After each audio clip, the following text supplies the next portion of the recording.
So welcome everyone. Thank you for joining me here today.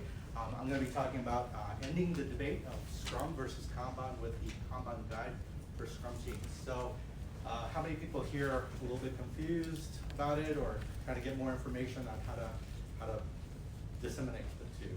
Just show of hands. Yeah? Okay, good. All right. How many people here are practicing Scrum? How many people are practicing Kanban? You'll see this is a trick question I'm gonna share with you. All right, so first introduce myself. My name is Adam Shue. I actually work here at JPMorgan Chase, and I am an organizational coach. I've been here for quite a while and been doing many roles, but fortunate enough, I've been doing agile transformation and coaching and training for the last 5 or 6 years. I have the alphabet soup behind my name, just like many of you probably do, CSM, APT, KMP, and whatnot. You'll notice that my last name is 3 letters too, HSU, right? So I stopped putting the letters after my name when people started coming up to me and said, how do you get your HSU? So I was like, 45 years of good living. So just again, there's so many letters, I stopped using it. But yeah, I am a accredited Kanban trainer through Lean Kanban University. And several other things, Okaloa Flow Lab simulation facilitator, as well as the team diagnostics survey practitioner. And a little tidbit about myself, I am a father of 6 wonderful children when they behave, thanks to my wonderful wife who makes that all possible. So I'm very lucky guy. So that's all I have to say to be able to come here and share this with you. So if you haven't already linked with me, you can link with me on LinkedIn. I don't have the search nearby on right now because I'm recording. So if you can link to me later, that's fine. Okay, in the red corner, we have Scrum, and in the green corner, we have Kanban, right? So this is kind of, I think the perspective some people have about Kanban and Scrum, that they're in contention with each other. And especially as a coach and trainer of both, I get this question a lot. So which one should my team be using? What's the difference between the two? I heard that Kanban is better for this type of work. I heard Scrum is better for this type of work. Can they really coexist? So there's a lot of these types of questions that I typically get. It's understandable. So we're gonna dispel some of these misconceptions, if you will, about what are the differences, because I'm here to tell you that they can coexist in harmony. They actually are they're actually built very well suited to each other. So the 2 documents that we're going to be looking at a little bit is, first of all, the Scrum Guide. It's been around for a very long time, written by Ken Schwaber and Jeff Sutherland, right? So you guys know these guys wrote the book on Scrum, and it's published through scrum.org. So if you've never downloaded the Scrum Guide, it's a very quick read. It's only about 9 pages long. So if you haven't, definitely do that. The other book I'm going to refer to is the Essential Kanban Condensed Guide. There is a bigger book. You probably have seen it before. It's like a blue book written by David J. Anderson. But this book is an updated version. It's just condensed, gives you all of the meat without the fat. But written by also David J. Anderson and Andy Carmichael, both thought leaders in the Kanban world. But the most important document that I'm going to be sharing with you here today is this, the Kanban Guide for Scrum Teams, right? This document was actually written just last year. So brand new document published by scrum.org. So the leaders of scrum.org actually got together with some of the thought leaders in the Kanban world and said, hey, there seems to be a lot of confusion about Scrum versus Kanban and whatnot. Maybe we should do something about it. Maybe we should clarify this, right? So that's actually what they did. So they published this document to kind of dispel some of the misconception of, the differences and should it be used together or not. So we're definitely going to look at that too. If you read inside the Kanban Guide for Scrum Teams, it says this. This guide is not meant to replace or discount the Scrum Guide, right? So it's designed to enhance and expand upon the practices for the Scrum framework. That means everything that you're doing and you're applying to your work, that you're following the Scrum Guide, it still all applies. Nothing changes about Scrum, and it shouldn't, right? So we're going to delve more into this. So the first question I have for you is, what do all of these words have in common? What do all of these words have in common? So all of you that rose their hand and said, yep, we practice Scrum, I'm a coach, whatever. I want you to answer this question, but I want you to answer it in your smartphone. So when you sat down, there was a QR code. If you scan it, you should be able to answer this on the poll. By the way, you don't have to put in your name, so that's completely up to you. It's totally optional. You can just say, skip that step. I want to answer anonymously, so you'll answer as a guest. But you don't have to put in your name. If you want to put in your name, that's fine. I'm not going to make any money off of it. So, what do all of these words have in common? Right? What do all of these words have in common? So look at those words, and then I'm going to switch the screen. Does everybody take a look at these words already? Have a good idea of what they want to say? Not yet. Not yet. Take a look. Keep looking. What do all of these words have in common? Okay. So now I'm going to go to the poll. Okay, so we see Scrum terms. Agile, Scrum, they are method agnostic. Scrum essentials have letters. I like that one. Scrum work, our subjectives, they apply both to Scrum and Kanban, Agile terminology, Agile terms, Agile practices. Scrum terms apply to both. So again, very common theme here. Okay, great. I'm going to switch back over. Go back to my presentation here. So I apologize, I probably have to do this with the rest of the presentations that have this. So, okay. So, interestingly enough, as you kind of mentioned, that these are terms that you find in Agile and used by Scrum teams, right? What's interesting is all of these words are very much associated to Scrum. Like if you have Scrum teams or you're practicing Scrum, the framework, these are very typical words that we know. What's interesting is you will not find any of this in the Scrum Guide. Right? So these words are not found in the Scrum Guide. So if you download the Scrum Guide and do a search on the PDF or on the website, you won't find any of these words. Isn't that interesting? These are practices that we use for Scrum, yet the Scrum Guide doesn't say anything about these.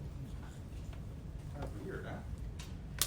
So the reason why I'm pointing this out to you is because none of these words exist in the Scrum Guide, yet we do them, right? We do story points, we do story splitting, we do relative estimating, we do epic velocity, all these things, but it's not in the Scrum Guide. And we're okay with doing this, right? But you know what another word is that's not found in the Scrum Guide, but you can do? Kanban. It's not in the Scrum Guide, but these are practices that you can apply to Scrum, right? So let me go more into this. So I'm going to ask you this question. How many people here are football fans? American football, not soccer. NFL, yeah, so maybe 30% of those people in the room. I'm going to show you a play, and I want to ask you to make a ruling on what this play should be.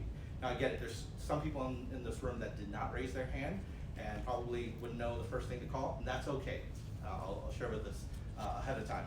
That's okay, there's actually an option for I don't know. But let me share this game with you and this play. The very famous game, for those of you that are very much into football, you'll probably recognize what this game is. And you tell me what the ruling should be on the field.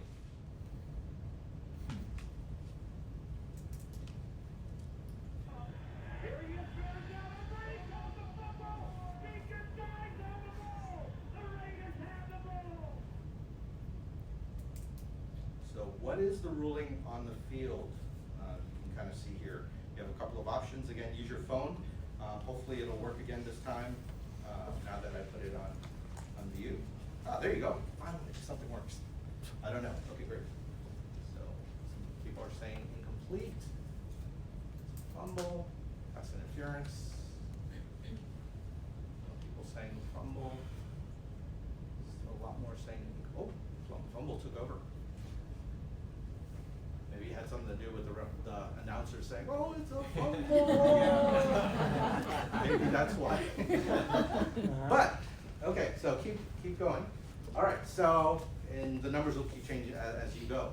So what's interesting about this play, and again, for those of you that don't know, I'll clue you in. The people on the field, as well as some of the other judges or refs on the field, were also very confused. when the head judge actually called this play, the head referee, right? The chief officiator. He called it an incomplete pass because of the tuck rule, right? So those of you who know football know about this tuck rule. Now, we're not gonna geek out and start talking about the tuck rule and all this, which again has changed again. They took the tuck rule out, right?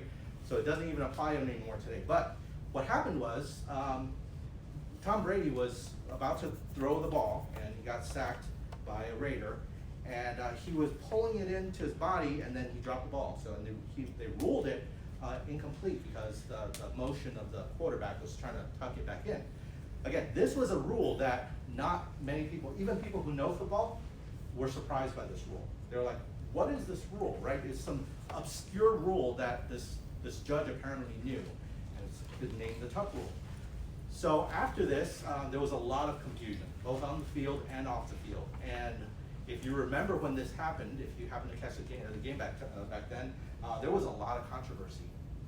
People felt betrayed, people felt angry, frustrated, and this is when the Patriots started winning a lot of games. You remember? They call it now the dynasty, right? All these years of winning these football games, and they say, you know, this started it all. This incorrect call that got applied. Now again, what I'm trying to convey to you here is not anything about the tuck rule. It's about the rules of the game, right? So we all play by the rules of football. Those of us that are fans of football, watch football, know the rules, and follow the rules very strictly and say, yep, so we cheer for our teams that are playing by these rules. So when rules are confusing or obscure or unknown, it gets people upset, right? As human beings who have to live by the rules, when you tell us, well, there was this other rule and we forgot to tell you, wouldn't that make you upset? Yeah? Because again, we're trying to be good citizens, right? And this is why all this backlash. There was a lot of confusion, the rules were not known. You know what else is worse than applying a rule that people don't know? Anybody guess? Has to do with the same team, breaking the rules, right? Cheating the system, right? Everybody knows about this, right? The deflate gate, right? And New England Patriots got caught with their hands in the cookie jar, right? So they were deflating footballs to make the football easier to throw so that they can win more games. And ever since this happened, their reputation had been tarnished. A lot of people just say, you know, that's just a cheating team, you know, right? So and it's unfortunate because there's some wonderful players on that team, but because of this, they were tainted, right? And again, this is all about rules that somebody set out there and said, well, all right, if we're gonna play this game, let's be fair about it. But when people cheat and break the rules, or when you make it really hard to follow, people get frustrated and angry, right? So let's talk about some other rules. Those of you that are familiar with Scrum probably know what 353 means, right? What is 353 as it relates to Scrum? Anybody? 353. Anybody? So if you're practicing Scrum, you have your 3 roles, right? You have your 5 events and your 3 artifacts, right? So I'm not going to name them all. That's a different class we could talk about, but there are these things within Scrum that's expected of any team that's following the Scrum framework. So if you know these, great, but I'll share with you, there's another set of numbers that you probably didn't know about. 257. 257. Anybody care to guess what 257 means as it applies to the Scrum Guide? 257 rules in the Scrum Guide. I don't know about you, that looks like a lot of rules to have to follow, right? So you kind of get why I kind of talked a little bit about people getting upset when rules are not clear, or there's a lot of rules that are, you know, just confusing, right? It gets people really stressed and very frustrated, right? And there are 257 rules in the Scrum Guide. Now, some people say, how do you know there's 200? I've never seen that number, because I'm the type of person to actually take the entire Scrum Guide, paste it into Microsoft Excel, and count every single time it mentions must, should, or is some Scrum rule, right? So, all of them either relate to a role, an artifact or an event in Scrum. So you might look at that and say, well, Adam, you're taking it way too far. You know, they don't say there are these rules in Scrum. It's a Scrum guide. It's just a kind of a guideline, right? But I actually like to introduce you to the front page of the Scrum guide, and it reads, the definitive guide to Scrum, the rules of the game. And if you go to the first page, you can see they say Scrum is lightweight, easy to follow, simple to understand, but very difficult to master. Very difficult to master. And you can see right here, the rules of Scrum bind together the roles, the events, and the artifacts of the framework. So obviously these rules are important, right? So they wouldn't have put them into this document if it wasn't important. So what does that mean? That means if you are doing anything less than the 3 roles, 5 events and 3 artifacts, and 257 rules of Scrum, you're probably not practicing Scrum. Has anybody ever heard teams refer to themselves as Scrum Butt or Scrum-ish or Scrum something, right? And they kind of mean it as a self-deprecation, but they're basically saying Scrum is hard. Scrum is hard, just like they said in the Scrum guide. They warned you, they said Scrum is very hard to master. And when they wrote the Scrum guide, they actually were very upfront. They said, listen, this is a very hard framework to actually follow. You're gonna have to do some things to actually make it better as you go along, right?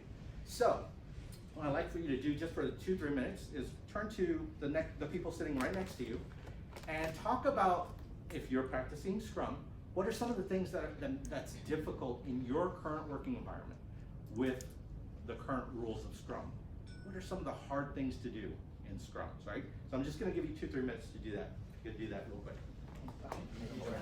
Yeah, introduce yourself, please. Okay. Everybody's really into it. When I do this portion, people are like, let me share with you. It's therapeutic. So thank you for doing that. So obviously there's a lot of pain, right? So would anybody care to share maybe 1 or 2 stories about why Scrum is so hard in your current work environment? Anybody? Yeah, go ahead.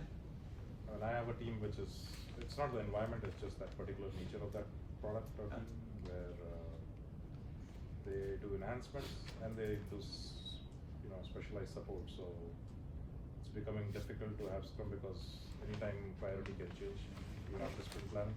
It breaks the sprint, right? So things just keep flowing yeah, into. They have to drop everything and take care of that urgency, and everything goes down the drain. So. Sound familiar? This one? Yeah. Yeah. Anybody else? Yeah, thank you. I think you should say your story, because I'm not just. Oh, we have a good one. Go ahead. Distributed You one, can right? say it. Because I'll do it in English. Okay. So, it's Scrum Master with a technical background, Right. manages 2 technical teams. Uh-huh. Both of them are distributed to multiple locations, including the product owner being in a different place, developer in a different place, QA a different place. So able to release once a month right now. I'm just confused. It's probably very painful. Yeah. 2 different teams. Yeah. Thank you for sharing that pain. Again, familiar? Sounds familiar? You're not alone, by the way. Anybody else? Anything different? Yes, go ahead. Integrating with other teams that have different schedules. Yes. Huge. Yeah, so Scrum Guide doesn't talk anything about like, oh, how do you integrate with another team, whether they're Scrum or not, right? It's silent about that. So what else? No, I was gonna say the same as this gentleman said back here, and I think with my initial experience with Agile or Scrum, is that when you're working with really large, complex applications that rely on other cross-impacting applications, they're still waterfall, we're Agile. You've gotta test with them. Yep. Otherwise you add risk to the firm by not. Yep.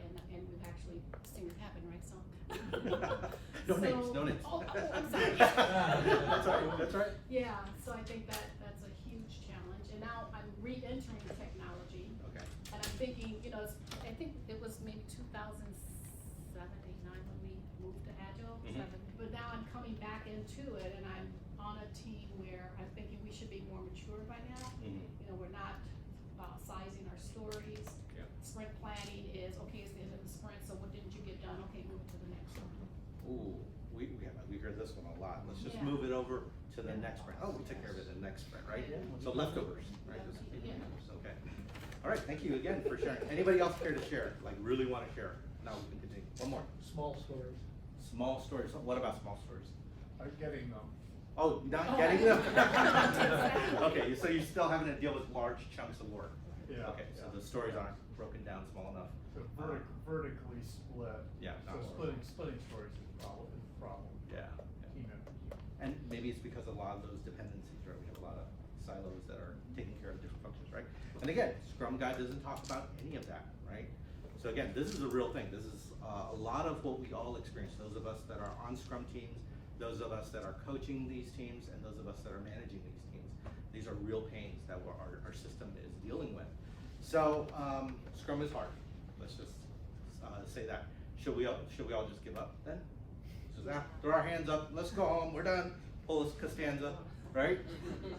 No, right? We're gonna keep trying to do what we can to kind of improve it, and that's kind of at the heart of what Scrum is.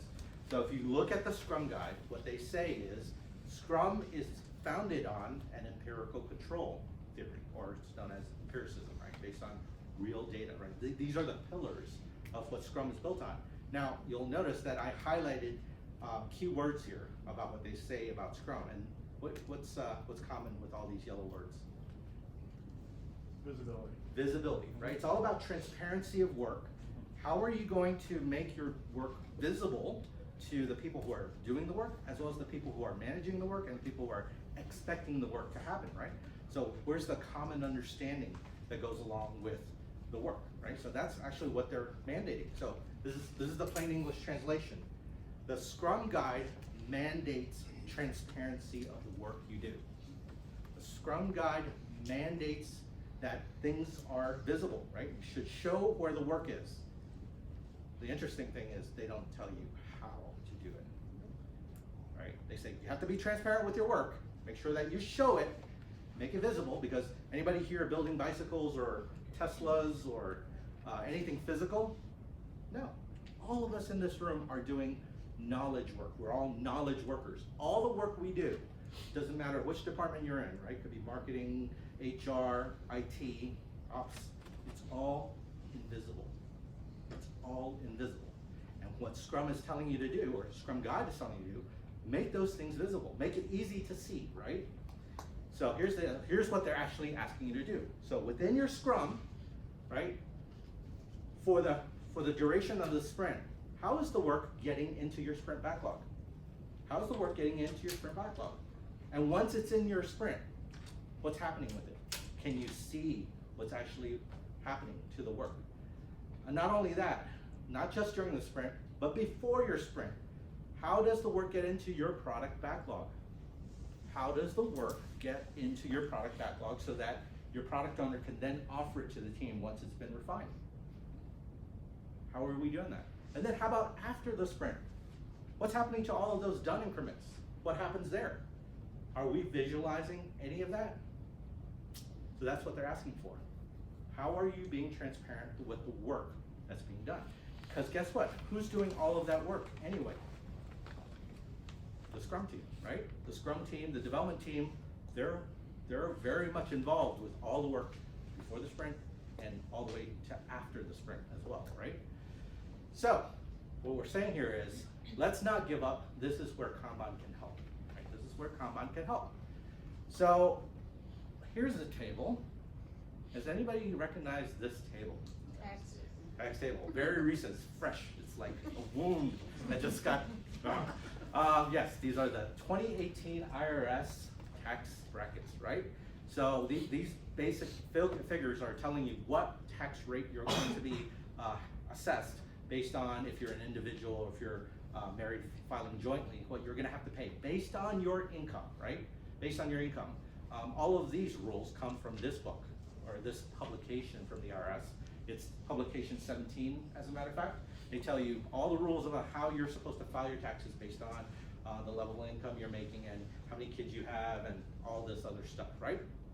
So, none of us like to pay a lot of taxes. So I'm gonna ask you, what are some common practices you use to actually reduce your taxable income? Charitable contributions. So, so put them into your phone, right? I would like to see your recommendations. What are some common practices that you use to actually reduce your taxable income?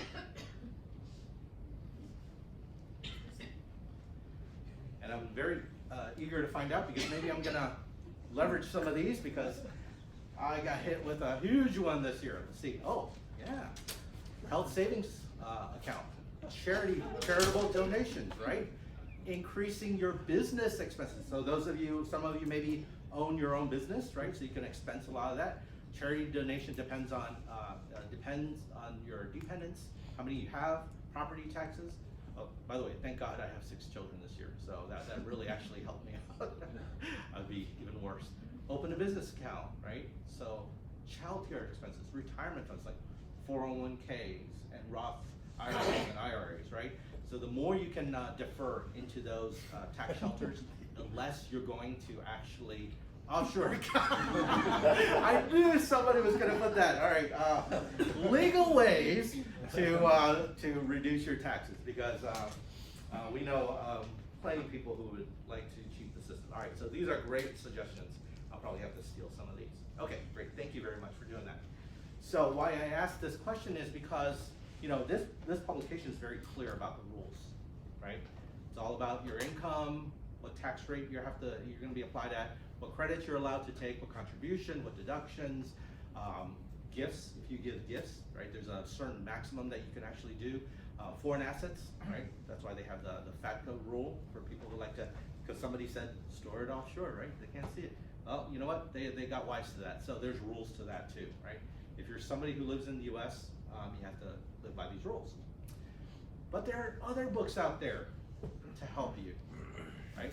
There's this publication on rules, but you could probably get this book on Amazon on how to reduce your taxes. You'll notice that the guy who wrote the book, Sandy Bodkin, has 3 letters behind his name. CPA stands for Certified Public Accountant. I doubt he really wants to lose his license. So he wrote this book. It's on Amazon. You can buy it. So all of the advice he's giving you is legal advice about how you can reduce your taxable income. Things like everything you just said, maximizing your 401k, putting more into your IRA, 529 plans if you have kids going to college, tax loss harvesting, annual exclusions and gifting, right? So these are all strategies to help you reduce your tax. So what we're looking at here is, here's your rule book, here's your playbook. One's a rule book, the other one is a playbook. One tells you how to play the game. The other one gives you strategies on how to win the game, right? So that's the big difference. So why am I going into taxes in a class about Kanban and Scrum? Because you can make the same analogy about these two. The Scrum Guide is your rule book, 257 rules, 353, roles, artifacts, and events that you have to follow to say that you're practicing Scrum, right? But if you want to win at the game, you might have to leverage something like Kanban that's going to introduce things like 3 change management principles, 6 Kanban practices, 3 service delivery principles, the Kanban values, right? These are strategies or practices that'll actually help you win your game when it comes to Scrum. So, if we look at this, the Kanban definition is all about improving services. I get a lot of people that actually ask me a lot is, how would you define Kanban? And most of the time I actually tell them this. Kanban is an improvement method. Not a framework, it's an improvement method. If you're practicing Scrum today, it'll help you with your Scrum. If you're waterfall, it'll actually help you with your waterfall. If you're XP, extreme programming, it'll help you with your extreme programming. If you have 6 children and your family life is chaotic, it'll help improve your family life. I know because I've done it, right? Kanban can help improve whatever it is you want to improve. So, and one of the key principles here is about making things visible, right? Remember what the mandate of the Scrum Guide says: transparency, common understanding through making your work visible, right? So this is the key. So if you look at the Kanban values, there's plenty of them: transparency, balance, collaboration, flow. The one that I want to highlight here is transparency. This is my key theme, right? I could spend a lot of time on all of them, but I'm a short period of time, so I want to just focus on transparency. Where is the work? Where's the pain, right? What's happening so that we can do something about it? So it's the very first value. As a matter of fact, those of you that are familiar with Kanban, there's 6 practices in Kanban. The very first practice is visualizing your work, right? Visualizing your work. So this is the time when I get most people saying, no, what we do. We use Jira, Rally, whatever software tool you use, right? Depending on where you work. So that's great. So my next question to that person is, when you use your tool, are you able to see all of it? Your entire workflow? And then they kind of scratch their head. What do you mean by that? Because if you were to show your entire flow of work, right? Now, here's one thing. If you have a screen this big sitting at your desk, by all means, use Jira, right? By all means, use Rally. By all means, use whatever software you want. And why do I say this? You can probably see your entire flow using a screen size this big. But most of the time, it's something that's about this big. This one right here. It's only about this big. And when you pull it up, if your whole flow looks like this, you're getting this picture, right? This top left corner, right? And you have to do certain filters and everything to kind of figure out where's where. But there's a lot of other information that you're not seeing, right? So again, I'm not knocking tools. Tools are very useful. They're here to help us make our processes better. But you've probably heard this before. Don't be a slave to your tool, right? The tool is not meant to dictate the way you work. I'll share with you a personal story. I used to be a consultant a long time ago, many years ago, and I worked on the energy deregulation. Do you guys remember back in 1999 or early 2000? It was a big thing. They were deregulating the energy market. You could buy green energy, right? So I was working for a consulting company, and I was at a energy company, and we were doing some really interesting stuff. We were changing the way you actually trade energy, right? You could buy energy from different states, and there was price regulations and whatnot. It was an exciting time. And we got to a point that our software, I'm not going to name the software, but it was a large enterprise software to kind of manage all of these transactions, and we needed to change the data model, right? We needed to change the way that the billing rates and the taxes and all the other things needed to calculate to get it right for deregulation. So we're like, well, this current data model doesn't work. We need to reach out to the software vendor and say, hey, we need to break the model because the whole dereg industry changed the business, right? So we reach out to them, and interesting enough, you know what they said to us? You don't need to change the software. You just don't know how to run your business, right? And they had enough guts to actually tell us this. They're like, you don't know what we're deregulating the energy market, but we know better because we wrote the software and we know the rules of the game, and you just don't know how to run your business. That's pretty ballsy. So again, be careful, right? The tool is there to help you do your work. Don't let it dictate the way you work, right? So visibility is key. The second practice of Kanban is limiting your work in progress. Limiting your work in progress. What does that mean? That means we deal, all of us in this room, and I think this applies to everybody, deals with infinite demand. Infinite demand, right? People are always asking us to do work for them. Right? This is why you hear that phrase, work will always be there, right? Go home. But we have very finite capabilities, right? Think about your team. There's only so many overtimes, there's only so many weekends that you can actually force them to actually stay and do it before they burn out and leave, right? We have infinite demand, very finite capability. And if we don't keep some sort of balance, our system of work is just gonna implode, right? So a lot of people say, no, well, you know, we want high efficiency. You know, high efficiency is a good thing. Yes, I agree. But high utilization, maybe a not good thing, right? So just because something is there doesn't mean you need to utilize all of it. Think about our highway systems, right? Those of you that live here in Chicago probably appreciate this. We have some wonderful highways. We have some of the best highways in the world, right? Our country has some of the best highway systems in the world. And we spend a lot of money. So guess what? We should fully utilize our highway system. Would that sound like a good idea to you? No. Right? And why is that? Because We don't wanna turn our highways into parking lots, right? We don't wanna have full utilization, right? What we want instead is actual flow. We want flow in our highway systems. So the idea of, hey, let's just use it all up because we have this resource is not a good idea.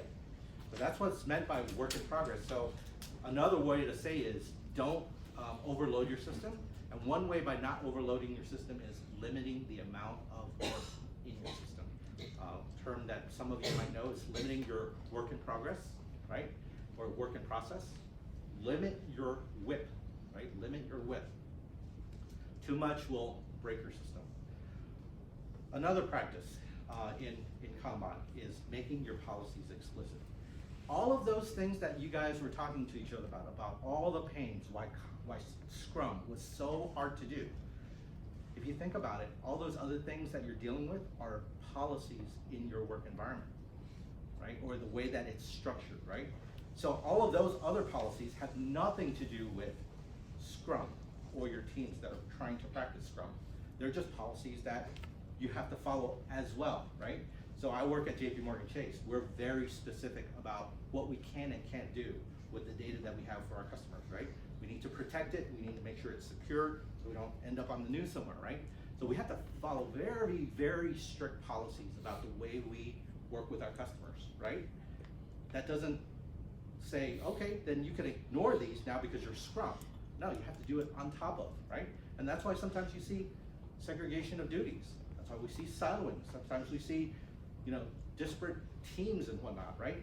There's all these other rules that are still applied to your system of work. Now again, that's just reality. It is what it is based on where you work. All Kanban is saying is make them explicit. Don't make it hard for people to understand. Remember what happened to that football game. People got enraged. They're like, what rule? Show me the book. And they actually had to pull it out, right? Because nobody ever saw that tuck rule ever in, I don't know, the 40, 50 years NFL was around. And this is the first time during an AFC divisional championship game you're gonna pull out this rule, right? Don't surprise people.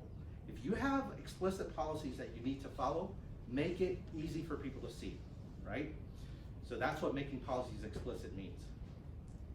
Manage your flow. I kind of gave you a little hint of this, which is if our highway systems were fully utilized, that's not a good thing. We need to find ways to actually make work flow through our systems. Now we could do things like limiting the WIP, right? That's a control that actually helps figure out how much we're gonna introduce our system. Policies that we have to follow, makes things have to wait longer or not even be worked on because of certain policies. We need to look at all that. Maybe the reason why things are waiting is because we don't see it. Oh, I didn't know you were waiting for this.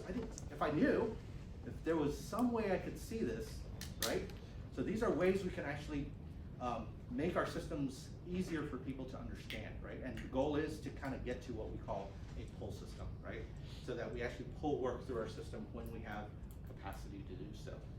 The next one is feedback loops, right? So this is common to any Agile framework. If you're Agile, if you're practicing some sort of Agile, a big part of Agile is feedback loops, right?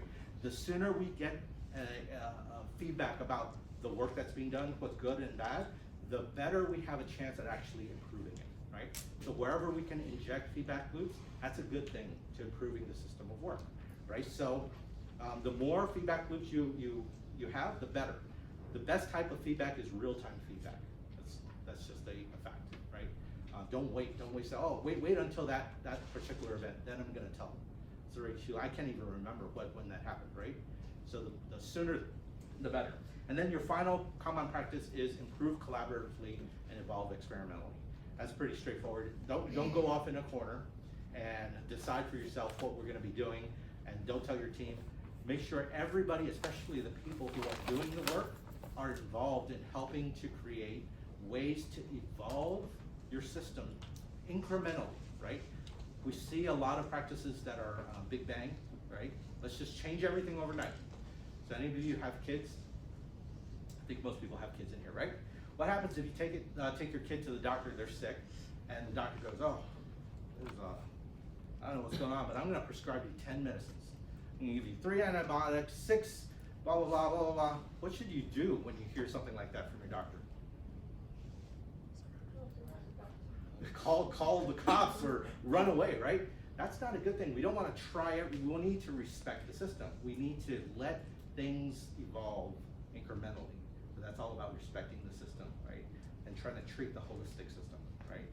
So, Should that say incrementally and not experimentally? Because that's kind of like your example of the doctor prescribing you 10 different things and not no, telling you. yeah, well, it is evolve experimentally. There has to be some sort of experimentation that you're gonna say, all right, we've been doing it this way forever.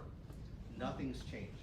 So if I were to make a hypothesis, if we make this very small incremental change to our system, and again, we need to have full collaboration by everybody in the system, right? Can we make this minor tweak? And it's not so big that it slightly changes everything. We have to experiment and say, hey, what can we make this, what can we do to actually make this better? If you think about the Scrum framework, that's actually the point of Scrum. You're supposed, every sprint, you're trying to find a way to make it better, right? Incrementally, experimentation to make it better, right? So it's actually reading correctly. But you should do it incrementally. This is the point you're making. Absolutely.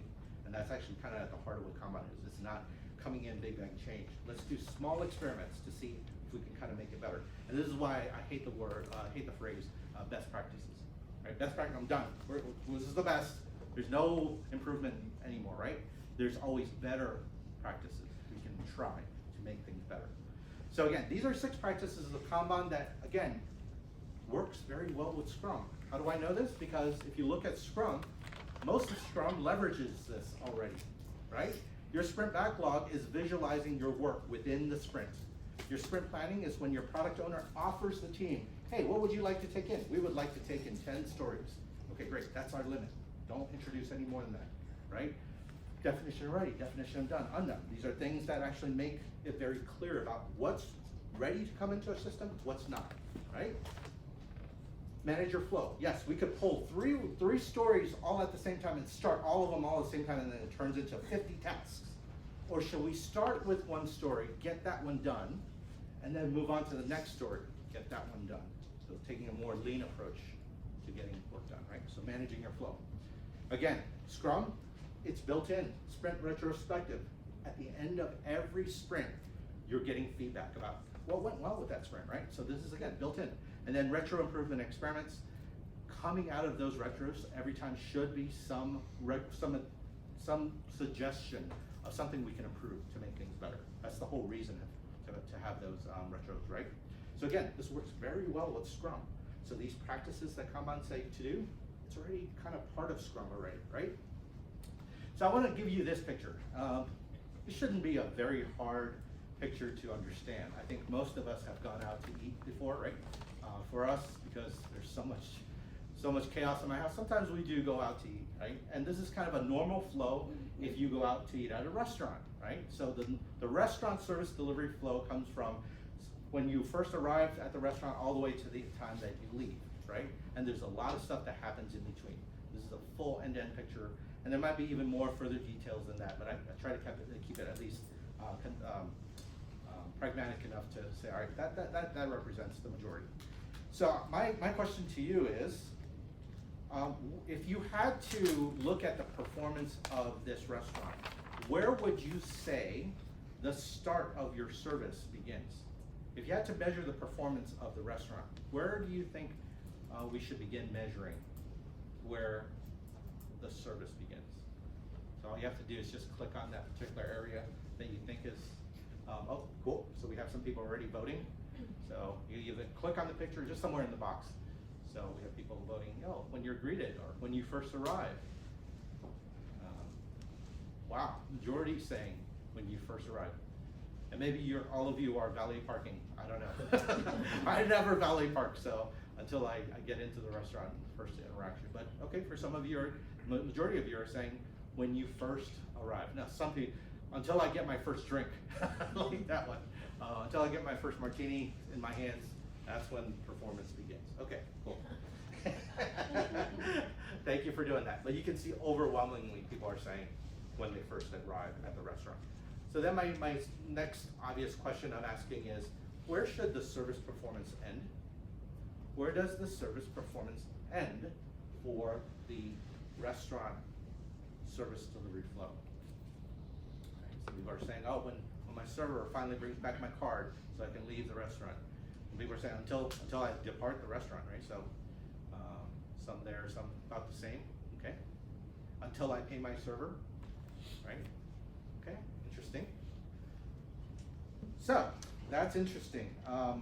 If you look at what you answered, you went the full breadth of the full workflow, right? So I want to share with you this. Why do you think that is? Because you're the customer. You're the customer. You suffer the entire experience, good or bad, from beginning to end, right? Now, you're the customer, so you care from the time that you arrive to the time that you end, majority of you, right? But let's say if you're part of the system. What if you were part of the system? Let's say like a host, right? And the host, their duty is to make sure that when you arrive, they seat you somewhere so that you can begin, getting served, right? That makes sense. So what that might look like is, hey, my manager told me that as soon as somebody walks in our door, my job is to get them seated as within the first 5 minutes, right? So my job is to get them seated. I don't care if the table's dirty or clean. Get them seated, right? That's my job, right? So then you have somebody like a cook, right? And their whole job is making sure they crank out the food as quick as they can.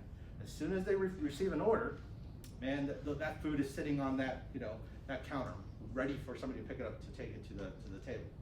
So what they're concerned about is, hey, my manager told me I need to crank out as much as 45 meals every hour. Just getting it, appetizers, entrees, get it all on the food counter, right? So that's what they're concerned about, and that's the range they care about. Then you have something like a server who's a little bit more broad, but like, from the time to actually begin ordering to the time they actually pay me, because I care about my tips, right? That's where I'm really concerned. So again, my manager says I need to turn at least 50 tables a day, right? Because I work both shifts. So I need to crank these people in and out, right? So I need to get cranking. And then you have somebody like a manager say, well, wait, hold on, all of you, you guys are forgetting the customer, right? We need to get them to come in, be happy, and then pay, right? So we need to get them through the door and have this experience. And then of course, what you just told me as the customer, you care from end to end, right? You care all the way from the time that you actually enter the building to the time that you leave. So that's a very different perspective, right? Because the people in the system, all they care about is their very specific world, which is, I was told to crank out this many meals, and guess what? I've done it, right? I don't care. So as a customer, this is your experience. So I got in the door, as fast as I've ever been sat down, right? Sat me at a table with my family. Table was full of dishes still, right? Sat there for about 20 minutes. Didn't see a busboy, so my wife and I started cleaning the tables ourselves. Bust the table, put it aside so we have a clear table so we can begin eating, right? Finally, our waiter comes in around 30 minutes, takes our drink orders, and then takes forever to get the drink order because servers running around trying to greet everybody as quick as they can and getting orders, right? And then we finally get our food an hour later, and it's cold and it's wrong, and we have to send it back 3 times. This is the worst, 5 hours at this restaurant. I'm never going back there again. But if you think about it, everybody in this restaurant feels like they did their best. They were rocking it. They were meeting all the quota requirements that they've been asked to produce, right? So interesting enough, there's another thought here is definition workflow that the Kanban guide for Scrum team talks about. I'm not going to make you read this because you could download this yourself. I'm just going to break it down for you. This concept of definition of workflow, what it talks about is, first, make very clear what your work items are in your system, right? What are the work items? Then describe what is the start of the process for your work item. Where does your work item actually begin? Then talk about where is it in the active state? Like when is work actually being applied to the work, right? So at what point does it become active? This is where work is actually happening. And then be very clear about where your finished state is. Where is the finished state of those work items? And guess what? You're also going to introduce a policy known as a WIP limit. A policy to actually be very clear about how work gets into the active state. So that might be a ready policy, right? And then how do you consider it done? You might have a done policy, right? So it actually shows an actual flow of work through your system. And guess what? You might want to introduce something known as a WIP limit to make sure you don't overburden your active state so that things are actually flowing through. And then you should probably create a policy that clearly says, what is the service level expectation of your service, right? That could be, within 85%, we're gonna be able to deliver by X day, right? So these are policies that you need to be very clear about defining when it comes to definition of workflow. So again, back to the restaurant example, you guys all understand this. This is a full end-to-end experience for a customer.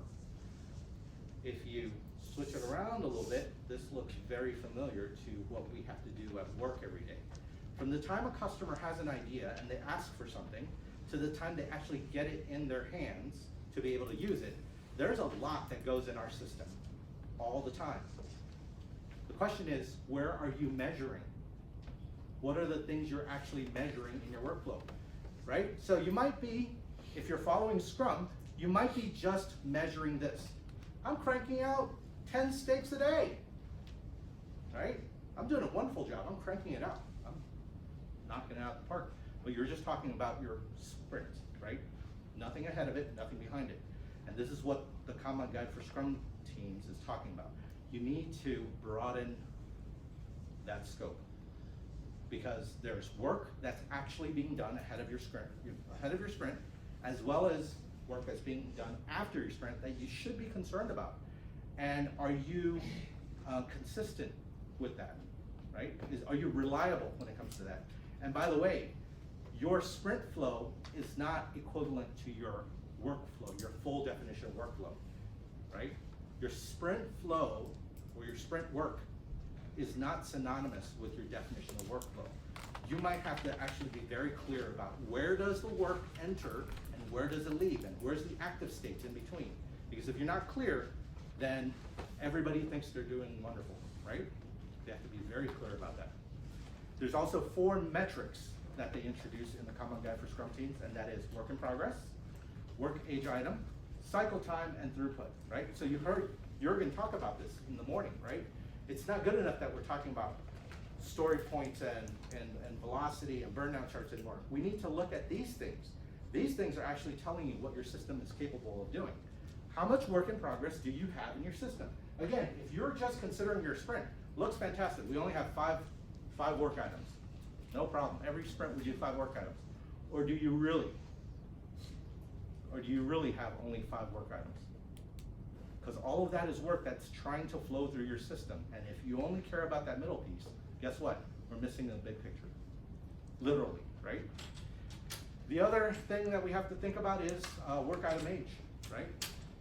Yeah, we can crank through things through our sprint really quickly, and we see those a lot. A lot of teams get really good at being able to practice Scrum. But then how long does it take before the customer actually sees that product? Now it's being stockpiled in UAT or some migration environment, and I don't know where it is. It's not my job, right? I cranked out all the steaks, right? So work age item is another thing that you need to look at. Also, cycle time. How long does it actually take things to actually cycle through your system, right? What's the start date? What's the end date? How much time does it actually take to actually get through your system? And finally, throughput, right? Throughput is not velocity. How many stories do we complete each sprint? That's velocity. That's not necessarily something useful, because throughput, it sounds more like this. We get about 3 work items done every X number of days out of our entire system, end-to-end flow. That's our throughput, right? How much is it to take to get through the whole system? That's our throughput measurements. So the next obvious question is, when do we do these things, right? We do these things, funny enough, when we're doing the other things that we're doing already in Scrum. Within our sprint, flow-based sprint planning, flow-based daily Scrum, flow-based sprint review, and flow-based sprint retrospective. Now those are all practices we do in Scrum. The only difference is we put flow-based in front of it. That's what the Kanban Guide for Scrum team says. Because now you have to take a holistic perspective about the work that's happening in Scrum. And everything is flow-based, right? The big picture is getting it through the entire flow.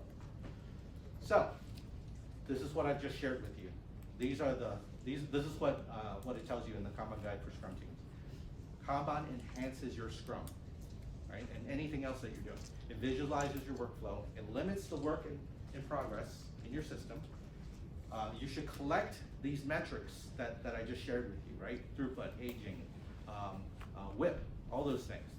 You should practice these flow-based metrics in your Scrum, right? Just like I mentioned, the 5 events. But again, everything is taking it from a flow-based perspective. And finally, you need to continuously improve your workflow, okay? So now what?